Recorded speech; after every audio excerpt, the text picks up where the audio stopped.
ছোট পর্দার জনপ্রিয় নায়িকা স্পর্শিয়া জাতীয় কবি কাজী নজরুল ইসলামের স্ত্রীর চরিত্রে অভিনয় করতে যাচ্ছেন এবং সেই চরিত্রটি করার জন্য অনেকটা মুখিয়ে আছেন স্পর্শিয়া।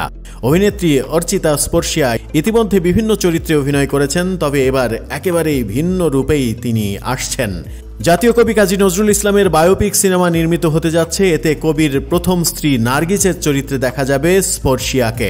এই প্রসঙ্গে স্পর্শিয়া গণমাধ্যমকে বলেছেন, আমার সঙ্গে পরিচালকের কথা হয়েছে, আনুষ্ঠানিক ঘোষণা আসবে পরে, আপাতত আমার পক্ষ থেকে এটা নিয়ে কথা বলা নিষেধ আছে। কাজী নজরুল ইসলাম শিরোনামের এই সিনেমাটি পরিচালনা করছেন আব্দুল আলিম।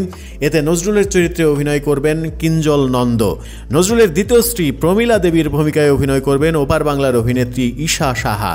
বিদ্রোহী কবি হিসেবে দুই বাংলাতেই সমান জনপ্রিয় যখন নজরুল, তখন তার বায়োপিক নিয়ে দুই বাংলাতেই আগ্রহ তৈরি হবে, এটা বলাই বাহুল্য। এই ছবিতে রাখা হচ্ছে দুই বাংলার শিল্পীদের, তাই নির্মাতা আব্দুল আলিম গণমাধ্যমকে বলেছেন, চিত্রনাট্য নিয়ে এক অভিনেত্রীর সঙ্গে আলোচনা শেষ, বাকি কেবল অন্যজন। চলতি বছরের শেষে শুরু হবে ছবির শুটিংয়ের কর্মযজ্ঞ।